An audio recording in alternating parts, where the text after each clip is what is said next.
क्या तुमने कभी ठहर कर यह सोचा है कि जिसे तुम अपना जीवन मानते हो वह सच में तुम्हारा है या केवल तुम्हें दिया गया है? तुम आंख खोलते हो, तुम सांस लेते हो, तुम हंसते हो, तुम रोते हो, लेकिन इस पूरी प्रक्रिया को चलाने वाली ऊर्जा कहां से आ रही है? जिस दिन आकाश का वह अग्निपिंड मौन हो जाए, उस दिन तुम्हारी समझ, तुम्हारा ज्ञान, तुम्हारा संग्रह और यह शरीर जिस पर तुम्हें इतना गर्व है, एक पल में मिट्टी बन जाएगा।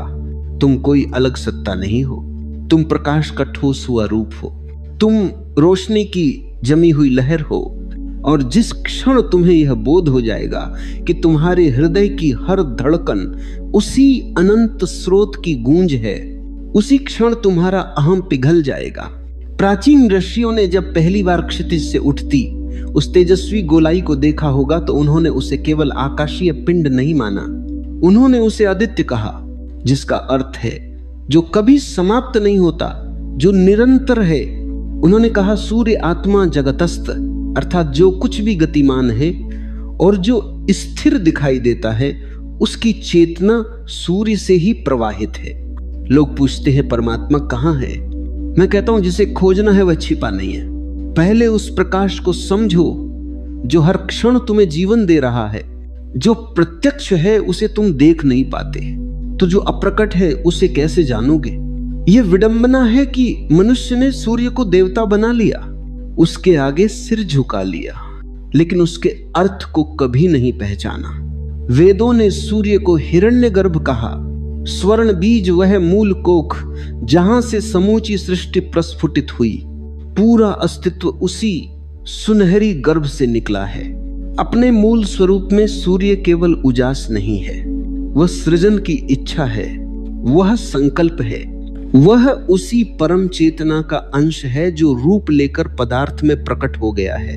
जब प्रातःकाल सूर्य की पहली किरण तुम्हारे चेहरे को छूती है तो वह सिर्फ ताप नहीं होती, वह अस्तित्व की ओर से भेजा गया स्नेह है। वह तुम्हें झकझोरती है जगाने के लिए, न कि इसलिए कि तुम रोजमर्रा की भागदौड़ में लग जाओ, बल्कि इसलिए कि तुम उस असीम के साथ फिर से जुड़ सको। तुम्हारा संकट क्या है? तुम्हारा संकट यही है कि तुम भीतर से टूटे हुए हो। तुम मान लेते हो कि तुम अलग हो और सूर्य कहीं बाहर अलग खड़ा है। यहीं से तुम्हारा दुख जन्म लेता है। एक छोटी सी तस्वीर देखो, एक मनुष्य अपने घर के सारे द्वार बंद कर अंधेरे में बैठा विलाप कर रहा है। वह कह रहा है कि जीवन में उजाला नहीं है, उसे कोई दिशा दिखाई नहीं देती। अगर कोई उसे समझाए कि मित्र बाहर सूर्य पूरी दीप्ति से चमक रहा है, दरवाजे तुमने खुद ही बंद किए हैं और उन बंद दरवाजों का नाम है अहं। तुम अपने ही विचारों की ईंटों से ऐसे घिर गए हो कि उस मूल प्रकाश की एक किरण भी तुम्हारे भीतर प्रवेश नहीं कर पाती। वेदों के मंत्र कोई टोना नहीं है, वे तो उस जकड़े हुए द्वार पर दी गई चोट है। पुराने ऋषियों ने सूर्य को सविता कहा, अर्थात जो जन्म देता है तुम्हारी हर श्वास, उसी सविता की उदारता है। फिर भी तुम इतने विस्मृत हो कि उस मूल स्रोत के प्रति कभी कृतज्ञता भी नहीं जगी। तुम सुविधा के लिए शुल्क चुकाने को तैयार हो, लेकिन वह अथाह ऊर्जा जो युगों से बिना मूल्य तुम्हें मिल रही है, उसके प्रति तुम्हारी दृष्टि बंद है। यह अंधापन नेत्रों का नहीं है, यह चेतना का है। तुम वस्तु को पहचानते हो, उस प्रकाश को नहीं। तुम पुष्प को निहारते हो, उस धूप को नहीं जिसने उसके भीतर रंग और सुगंध भरी। समाज ने तुम्हें सिखाया झुकना, मांगना, पूजा करना। मैं कहता हूं उत्सव बनो। जो सूर्य की तरह जलना नहीं सीखता वह जीवन के यथार्थ को कभी नहीं छू पाता। सूर्य का मूल स्वरूप तीव्र है, वह मुलायम नहीं है। सत्य भी मुलायम नहीं होता। सत्य तो अग्नि है जो झूठ को भस्म कर देती है। जब तुम वेदों के उन स्वरों को सुनते हो जहां सूर्य का गुणगान है, वहां कोई याचना नहीं मिलती, वहां तो आनंद का नृत्य है। मच्छी वहां गा रहा है क्योंकि उसने पहचान लिया है कि जो आकाश में दहक रहा है वही मेरे भीतर भी स्पंदित है। आज का मनुष्य अशांत है, उसकी आंखों में नींद नहीं, हृदय में विश्राम नहीं। क्यों? क्योंकि तुमने अपनी गति सूर्य की लय से अलग कर ली है। एक समय था सूर्य अस्त होता था, पक्षी लौट आते थे और मनुष्य स्वयं में उतर जाता था।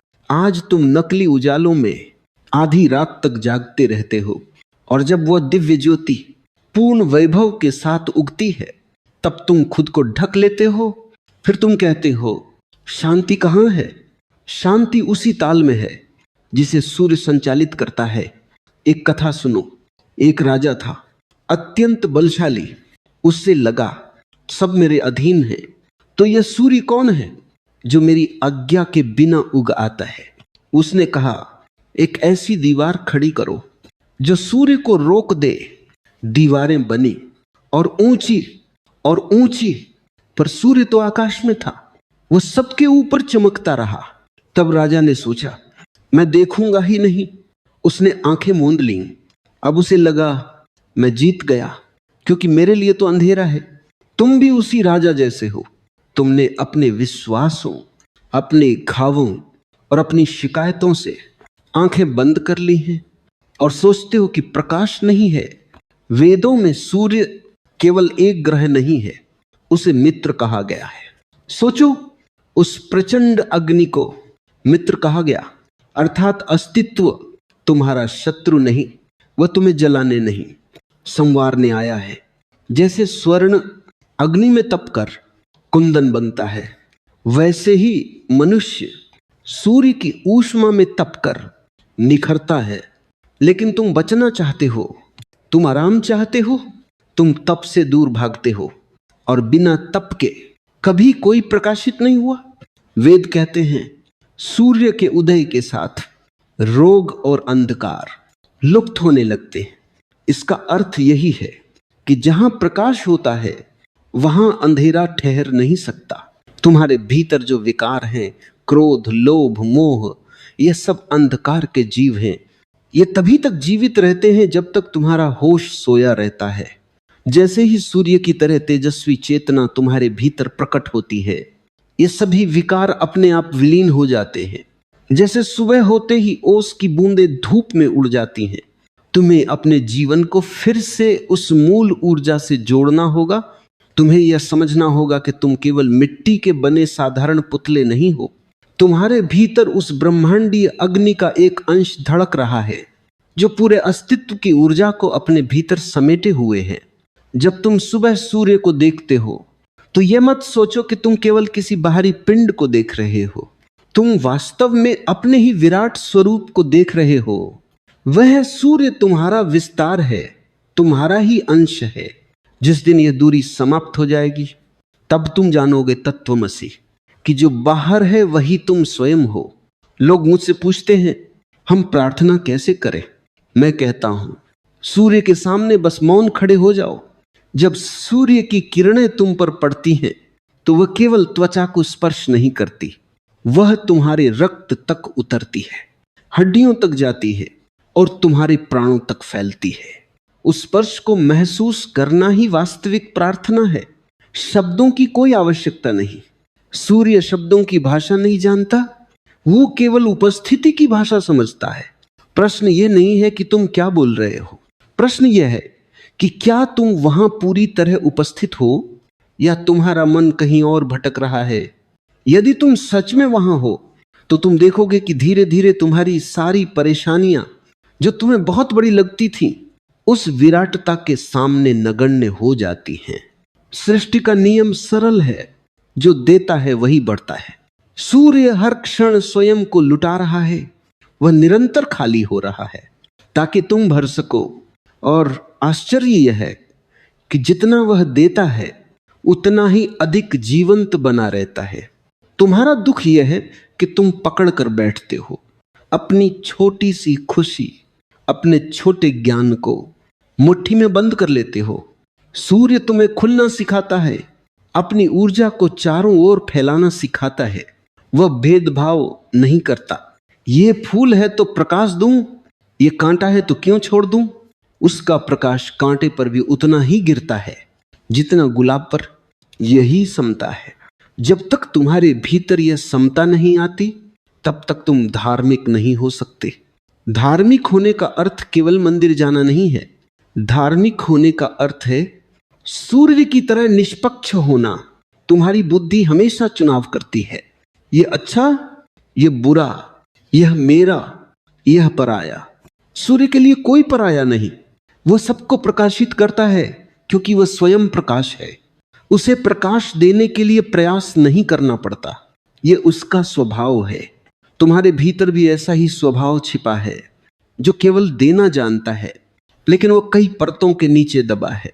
वेदों का आदि सूर्य तुम्हें पुकार रहा है। उन परतों को हटाओ, अपनी ऊर्जा को नीचे से ऊपर की ओर उठाओ। जैसे सूर्य उदय होकर धीरे धीरे शिखर को छूता है, वैसे ही मनुष्य की चेतना को भी ऊपर उठना है। लेकिन अधिकांश लोग क्षितिज पर अटक जाते हैं। वे जन्म लेते हैं और शिखर को छुए बिना ही अस्त हो जाते हैं। यह बड़ी दुखद बात है।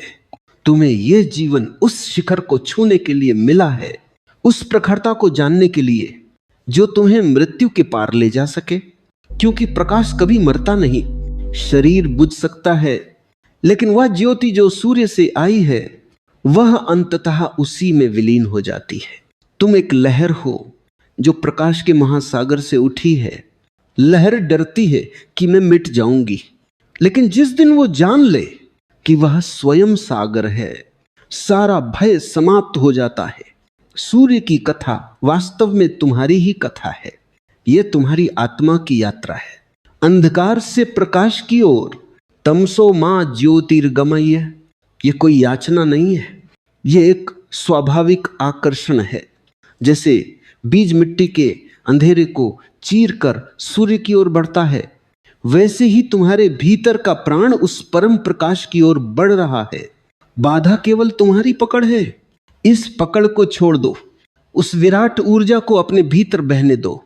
जब तुम इस ब्रह्मांडीय लय के साथ एक हो जाते हो तो तुम्हारे रोग, चाहे शारीरिक हो या मानसिक, अपने आप दूर होने लगते हैं। क्योंकि बीमारी का अर्थ यही है कि तुम अस्तित्व की लय से बाहर हो। तुम उल्टी धारा में तैरने की कोशिश कर रहे हो। सूर्य का रथ एक निश्चित दिशा में चलता है, एक निश्चित नियम से चलता है। उस नियम को दोहत कहा गया है। जो इस व्रत को समझ लेता है वह मुक्त हो जाता है। आज भी हर सुबह वही चमत्कार घटित होता है, लेकिन तुम या तो सोए रहते हो या चिंताओं में डूबे रहते हो। तुम्हारी चिंताएं सूर्य को नहीं रोक सकती, लेकिन वे तुम्हें उसके आनंद से वंचित कर देती हैं। तुम समाधान बाहर खोजते हो। कोई ताबीज पहनता है, कोई किसी गुरु के पास दौड़ता है। मैं कहता हूं सूर्य की शरण में जाओ। वह सबसे बड़ा वैद्य और सबसे बड़ा गुरु है। उसकी उपस्थिति में बस होना सीखो, बिना कुछ मांगे। तब तुम देखोगे कि वर्षों से जमी गांठें उस प्रखर धूप में पिघलने लगती हैं। सूर्य की प्रखरता केवल बाहर नहीं है, वह तुम्हारे भीतर सोई हुई अग्नि को भी जगाती है। तुम्हारे भीतर जठराग्नि है जो भोजन पचाती है, और विवेक की अग्नि है जो अनुभवों को पचाती है। दोनों ही सूर्य के अंश हैं।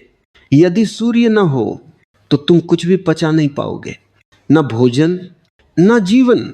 सब कुछ कच्चा रह जाएगा, और जो कच्चा है वही सड़ता है। तुम्हारा दुख वास्तव में तुम्हारी अनुपछी भावनाओं की सड़न है। सूर्य की किरणों को अपने भीतर समाहित करो ताकि वह सभी भ्रमों को भस्म कर दे और केवल शुद्ध सत्य बचा रहे। इस पर दुख मत मानो। यह जो हम सूर्य के बारे में बोल रहे हैं, यह कोई किताबों का ज्ञान नहीं है, यह अनुभव का सत्य है। इसे तर्क से मत समझो। तर्क तो रात के दीपक की तरह है, थोड़ी दूर तक रोशनी देता है, लेकिन सूरज के सामने उसकी कोई कीमत नहीं। जब सूरज उगता है तो दीपक अपने आप बुझ जाते हैं। वैसे ही जब बोध का सूर्य चमकता है तो तर्क के छोटे छोटे दीपक व्यर्थ हो जाते हैं। अपने आप को उस विराट ऊर्जा के लिए तैयार करो। यह शरीर तुम्हें मिला है, वो उस महान शक्ति को धारण करने का पात्र है। इसे स्वच्छ रखो, इसे जीवंत रखो, इसे आलस्य और लापरवाही में न खोने दो। सूरज की तरह गतिशील बनो। सूर्य कभी नहीं रुकता, उसे थकान नहीं होती, क्योंकि उसमें कर्ता का भाव नहीं है। वह नहीं कहता कि मैं रोशनी दे रहा हूं, वह बस है और रोशनी हो रही है। तुम भी बस होना सीखो। जब तुम कर्म करते हो और कहते हो कि मैंने किया, तो थक जाते हो। लेकिन जब तुम केवल माध्यम बन जाओ और उस परम ऊर्जा को अपने माध्यम से बहने दो, तो थकावट कभी नहीं आएगी। सूर्य की यही सबसे बड़ी शिक्षा है। बिना कर्ता बने कर्म करना, हजारों वर्षों से वह जल रहा है, लेकिन फिर भी उतना ही नया और ताजा है जितना पहले दिन था। तुम्हारी ताजगी कहाँ खो गई? तुम 30-40 साल में ही इतने थके हुए क्यों हो गए? क्योंकि तुमने अपने स्रोत से दूरी बना ली। वापस लौटो उस स्रोत की ओर, उस आदि शक्ति की ओर जो तुम्हें पुकार रही है। यह कोई धर्म नहीं है, यह केवल अस्तित्व का सत्य है। सूर्य किसी धर्म का नहीं है, किसी जाति का नहीं है। वो सबका है, वो जीवन का है, और जो सबका है वही सत्य है। बाकी सब तुम्हारी कल्पनाएं हैं। इन कल्पनाओं से जागो और उस वास्तविकता का सामना करो जो तुम्हारे सामने है। वह स्वर्णिम द्वार खुल रहा है। बस तुम्हारे देखने की प्रतीक्षा में जरा उस रथ की कल्पना करो जिसकी चर्चा प्राचीन कथाओं में बार बार होती है। एक ऐसा रथ जिसका केवल एक पहिया है और जिसे 7 घोड़े खींच रहे हैं। यह साधारण गाड़ी नहीं है, नहीं कोई काल्पनिक कथा। यह समय का वह प्रवाह है जिसमें तुम और सृष्टि बह रही है। लोग मुझसे पूछते हैं कि 7 ही घोड़े क्यों, 6 नहीं, 8 क्यों नहीं? क्योंकि यह अंक 7 तुम्हारे जीवन का गणित है। तुम्हारे भीतर के 7 केंद्र जिन्हें चक्र कहते हो, और बाहरी 7 रंग जो इस सफेद प्रकाश में छिपे हैं। सूर्य का रथ गति का प्रतीक है। जीवन का अर्थ ही गति है। जिस दिन तुम रुक गए उसी दिन तुम मृत हो गए। लेकिन देखो, उस रथ का पहिया एक ही है। एक पहिया होने का मतलब है एकता। पूरी सृष्टि एक ही नियम से चल रही है, एक ही धुरी पर, और वह धुरी है सूर्य। तुम सोचते हो कि तुम बड़े करता हो, दुनिया चला रहे हो, अपना घर चला रहे हो, लेकिन गौर करो, तुम्हारी हर क्रिया उस एक धुरी की गति पर निर्भर है। अगर वह रथ एक पल के लिए रुक जाए तो समय ठहर जाएगा, और समय का ठहरना ही प्रलय है। इन 7 घोड़ों को समझना बहुत जरूरी है। ये 7 घोड़े तुम्हारी 7 इंद्रियां भी हो सकती हैं, अगर तुम उन्हें सही दिशा दो। लेकिन अक्सर ये अलग अलग दिशाओं में भाग रहे हैं। एक घोड़ा वासना की ओर, दूसरा क्रोध की ओर, तीसरा लोभ की ओर, और रथ कहीं नहीं पहुंच पाता, वह बस हिलता रहता है। सूर्य का सारथी अरुण है। अरुण का अर्थ है वह प्रकाश जो सूरज से पहले आता है। वह उषा की लालिमा है। वह सारथी अपाहिज कहा गया है, उसके पैर नहीं है। इसका अर्थ है कि मार्ग दिखाने वाला खुद कहीं भागता नहीं, वह स्थिर है। जो स्थिर है वही गति को दिशा दे सकता है। तुम पूछते हो मन को शांत कैसे करें? मन को शांत करने का तरीका उसे रोकना नहीं है, बल्कि उसे सूर्य के रथ की तरह लय में लाना है। जब 7 घोड़े एक ही दिशा में एक ही गति से दौड़ते हैं तो संगीत उत्पन्न होता है। वही संगीत जीवन की सार्थकता है। सूर्य के 7 घोड़े 7 छंद हैं। गायत्री, बोहत, उष्णिक, जगती, पंक्ति, अनुष्टुप और त्रिष्टुप। ये केवल कविता के नाम नहीं है, ये ब्रह्मांड के कंपन है। पूरा अस्तित्व एक निश्चित तरंग पर थरथरा रहा है। अगर तुम उस कंपन को पकड़ लो तो बीमार नहीं पड़ सकते, दुखी नहीं हो सकते। तुम्हारी समस्या यह है कि तुम प्रकृति के खिलाफ अपना अलग राग चलाना चाहते हो, अपनी छोटी नाव को महासागर की लहरों के विपरीत खिलाना चाहते हो। सूर्य का संदेश है समर्पण। देखो, वह रथ बिना थके, बिना शिकायत के युगों से एक ही मार्ग पर चल रहा है।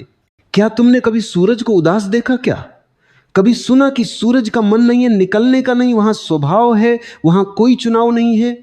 जहां चुनाव नहीं वहां दुख नहीं।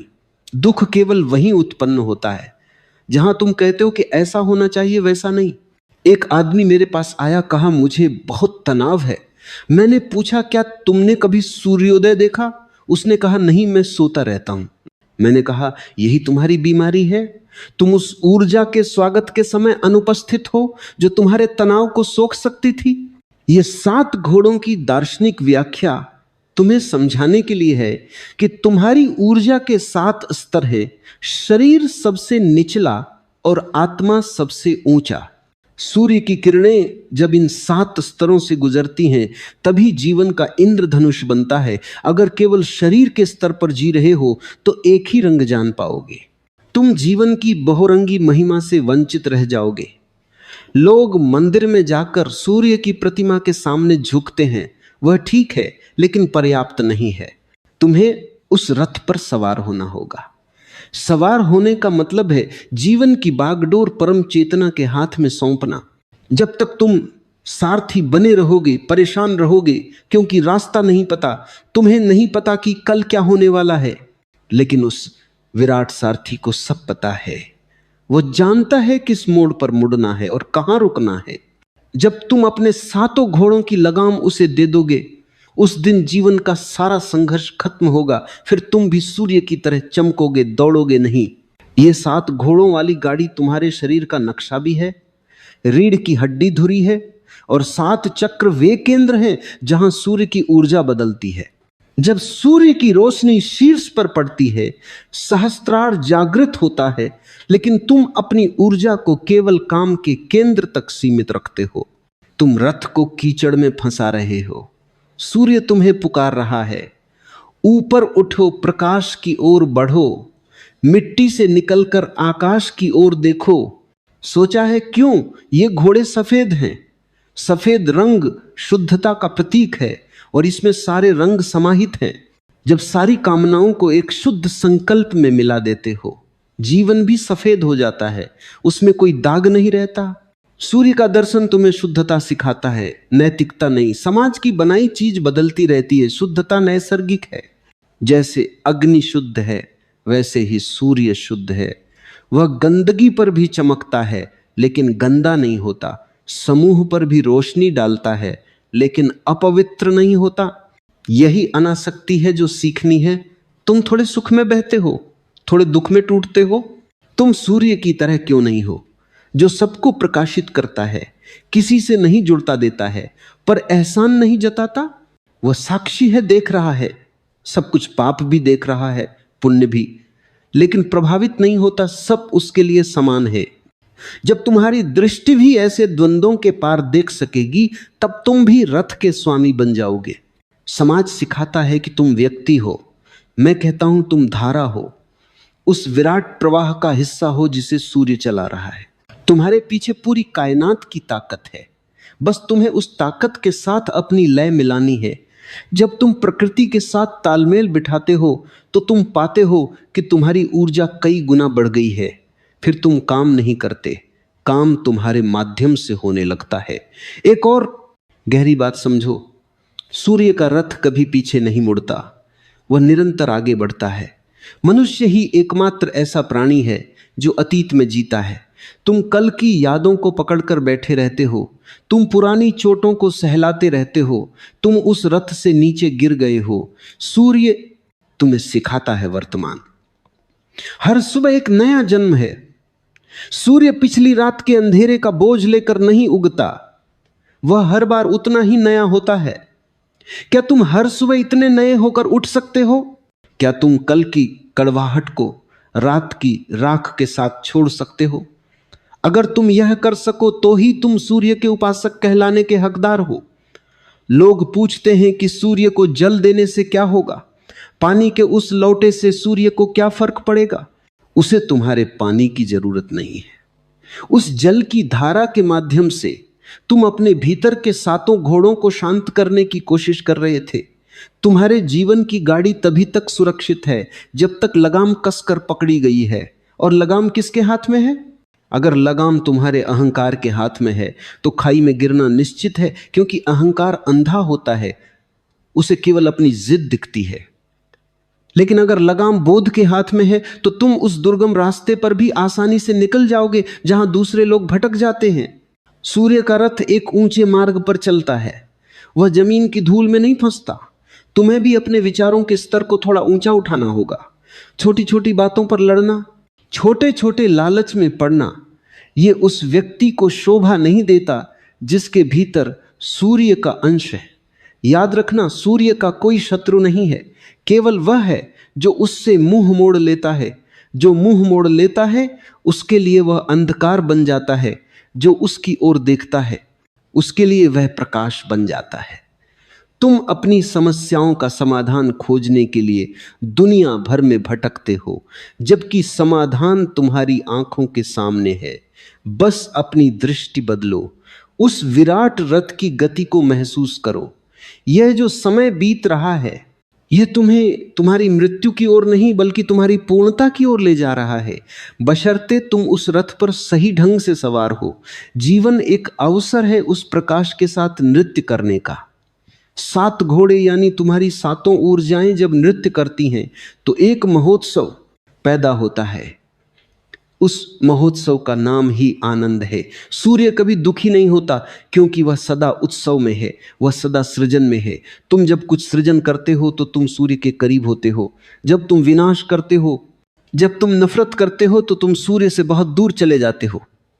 इसलिए अपने भीतर के उन 7 घोड़ों को पहचानो, उन्हें मारो मत, उन्हें दबाओ मत, उन्हें बस एक दिशा दो, उन्हें सूर्य की ओर मोड़ दो। जब तुम्हारी सारी इच्छाएं, तुम्हारी सारी प्यास उस एक परम प्रकाश को पाने के लिए लग जाएगी तो तुम देखोगे कि तुम्हारा रथ पंख लगाकर उड़ने लगा है। फिर तुम इस धरती के बोझ से नहीं दबोगे, तुम इस संसार में रहोगे पर इसके नहीं होगे। जैसे सूर्य की किरणें कीचड़ को छूती हैं पर कीचड़ नहीं बनती, यही वह दार्शनिक रहस्य है जो उस 7 घोड़ों वाली गाड़ी में छिपा है। यह केवल एक चित्र नहीं है, यह एक निर्देश है, यह तुम्हारे अस्तित्व की यात्रा का नक्शा है। इसे केवल बाहर मत देखो, इसे अपने भीतर घटित होने दो। जब तुम्हारी चेतना उस रथ पर आरूढ़ होगी तब तुम जानोगे कि तुम कौन हो।